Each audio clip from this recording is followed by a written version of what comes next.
let's go ahead and stop it right here and get into it. We have a lot going on in the world right now in regards to this pandemic. You have confusion, lies,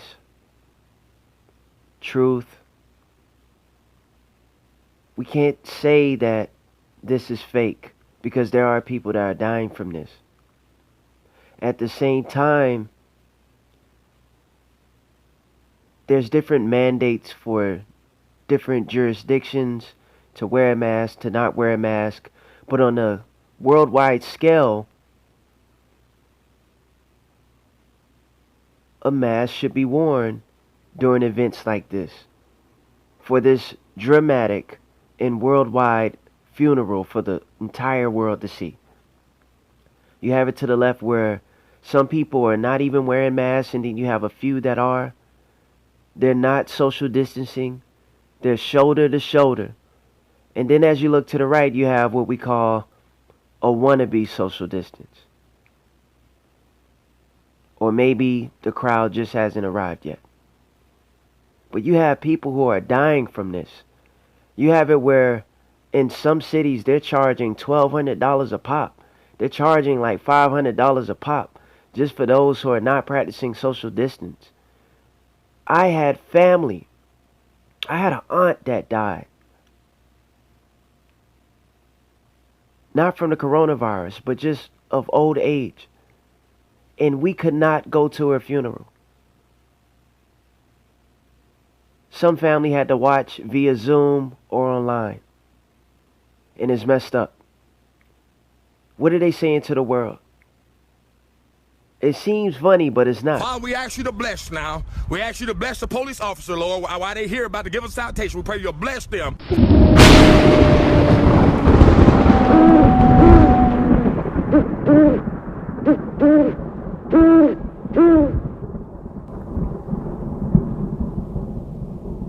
George Floyd's funeral. Body Language, Part 4, by Michael Israel. The devil is in the details. Root TV. Father, we ask you to bless now. We ask you to bless the police officer, Lord, while they here about to give us salutation. We pray you'll bless them. Thursday night service at King James Bible Baptist Church in Greenville, Mississippi. As parishioners sit in their vehicles listening to Pastor Charles Hamilton, Greenville police surround the church parking lot. They park in their parking spaces. They keep their windows up, the doors closed, and they never get out of the cars like the CDC recommends that they do. Jeremy Dice with First Liberty Institute is representing Pastor Hamilton and says police were violating the church's constitutional right while enforcing a curfew order from Mayor Eric Simmons. Look, there's no exception to the United States Constitution for a pandemic. What Mayor Simmons has done is to apply an order without regard to equality. He's singled out churches in particular. King James Bible Baptist isn't the only Greenville church police visited. We have everybody stay in their cars with the windows up, and turn and go to a certain radio station. Lee Gordon says there were about 30 cars in the parking lot of Temple Baptist Church. Police started coming up, and we said, no, we think we're in our rights. So they started issuing tickets, $500 tickets. I don't know, it may have been 20 to 30 tickets. Everybody got one. It wasn't per car. There was, me and my wife was in a car together, and both of us got tickets. The Hobbs Funeral Home has been operating in Maine for almost 80 years. It's a service to the community, says funeral director Jeffrey Inman, but one that's going to have to be a little different now. We're reaching out to families through new technical ways. We're trying to do Zoom, and we're trying to do through a new program through our website, which allows us to upload videos and to communicate with families so that they do see what is going on. Last week, Governor Mills banned groups of 10 or more, and the national CDC is recommending the same restriction. This also applies to funerals. And as social gatherings are being regulated due to the pandemic, it's virtual funerals like the ones here at Sullivan that are helping people say goodbye to their loved ones. That's, I think, going forward is what we're going to have to do. The immediate family, that's one thing, But for the friends and families that can't make it, that are stuck in other states, and friends that. Let me say my piece and we'll get to the video. So, again, to me, it's not fair if you analyze the situation in regards that this is a pandemic. And I understand that each state is its own, and we're pretty much like different countries, even though we're set up as states. We're under our own jurisdiction, so not every law applies to be the same. But if this is real and people are dying on a global scale, then why isn't there just like one law in regards to how you can provide funeral services? You have people who are watching it via the net. You know, it almost makes you wonder if they can sue the government or something based on these different type of scenarios. We're gonna analyze this funeral, George Floyd's funeral, and see what's what.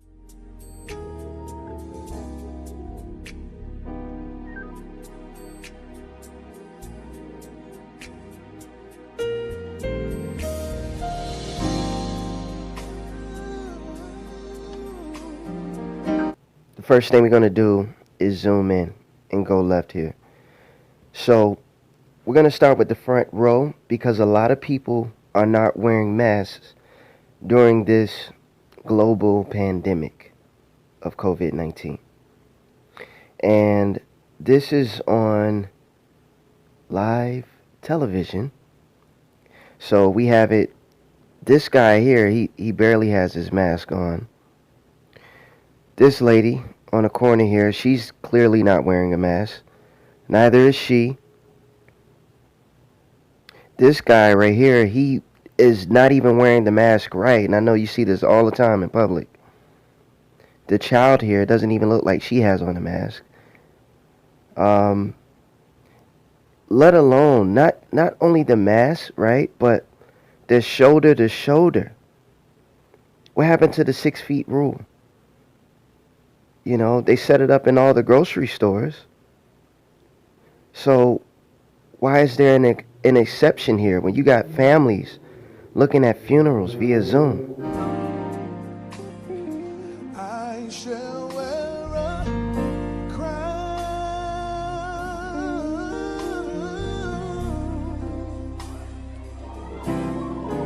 when it's all over. Yes, when it's all over. Oh, I shall see his face.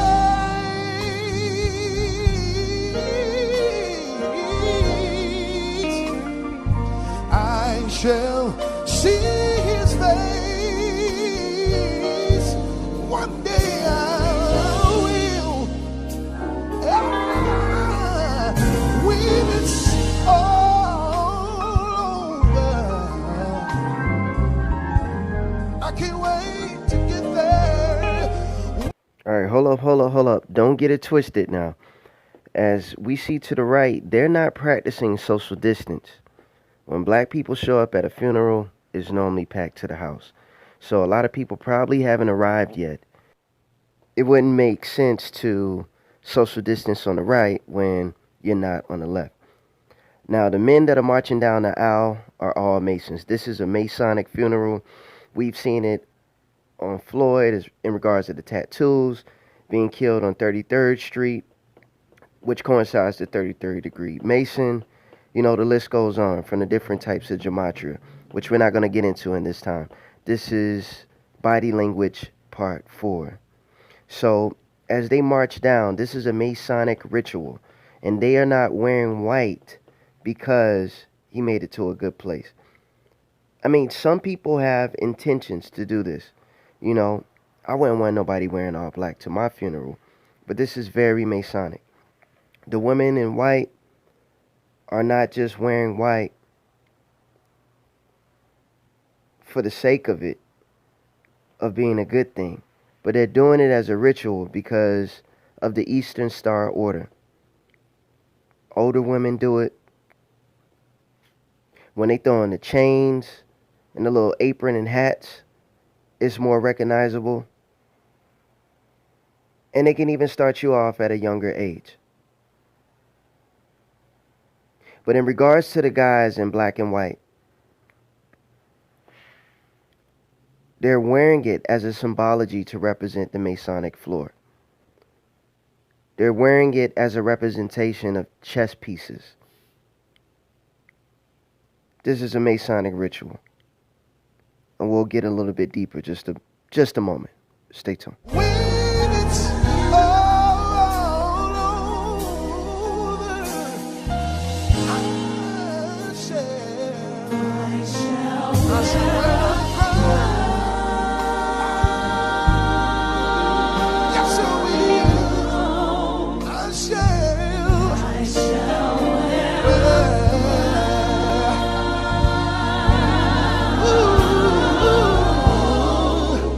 wear. When it's all over, oh, thank you, Jesus. When it's all over, I shall see.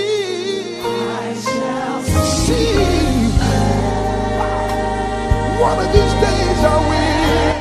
If there's one thing that we can all agree on is that this is a very beautiful song, and it would be even more special and more powerful if they used the name Yahweh or use Yeshua, but it is what it is. In this video presentation, what they're about to do next in the upcoming slide, I want you to really analyze how they're holding the casket, how they carry the casket. This is a complete ritual. Anytime that you see anyone carrying a casket the way they do. Before we get into that, notice how old boy here is clearly on the screen not wearing his mask. Like, this is national television, right? And his mask is halfway on. As we go to the video here, he's doing the same exact thing. It's not even on his face. Like, why even wear the mask if you're going to wear it like this? And then he kind of like tries to live it up, but he's like, nah, I'm going to just leave it like this. They know what they're doing. One of these days I will see his face. I shall see his face. I can't wait. I can't wait to see his face. Before we move forward, let's look very, very closely. You see this guy right here in front of the casket? Do you see his hands? Let's zoom in a little bit. He's throwing up the pyramid. This is a Masonic funeral.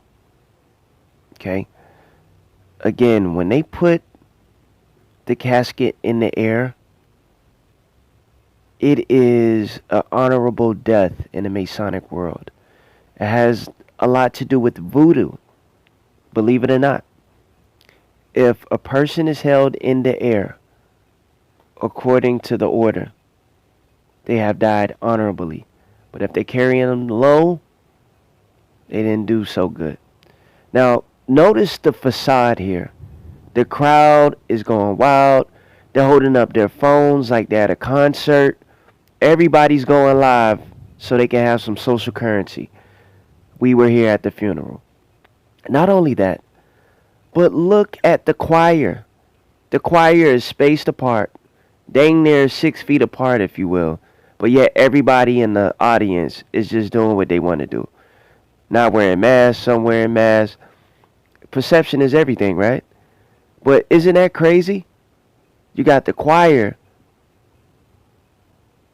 practicing social distance, but yet the audience is doing whatever they want to do.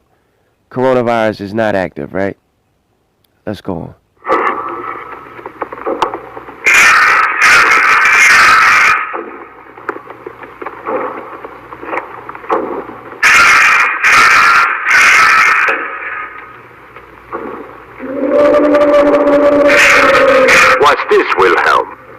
It's a voodoo funeral, sir.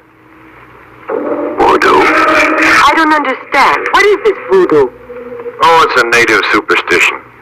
They will bury their dead in a special place, which is supposed to be protected by magic.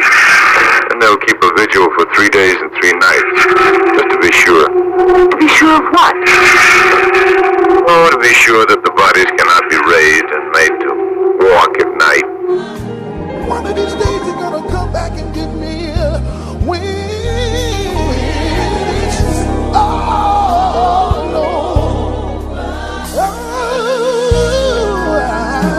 I'm gonna put on, thank you, Jesus, and tell the story how I made it over.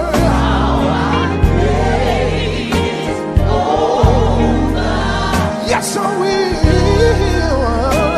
I'm gonna put on my robe. One of these old days, how I made it over. You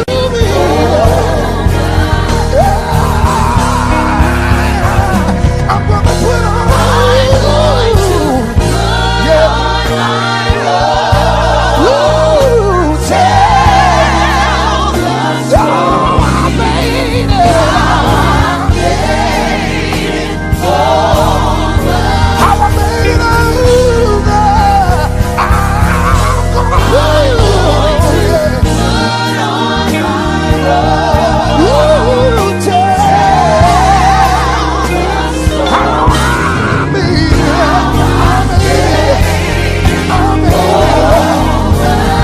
One more time and I'm gonna get out of here.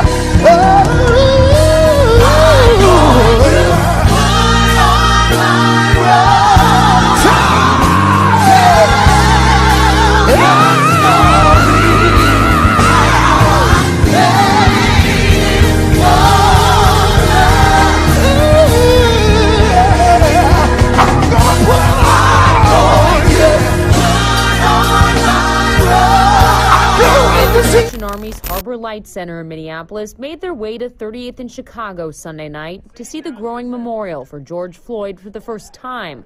Floyd was a part of this community. You can tell by the 2 vans of people we are taking out there how much love they have for him. People have missed their meals just to be able to come on this trip. Bishop Harding Smith met Floyd in 2017 when Floyd worked security for the Salvation Army, but colleagues say he often went above and beyond.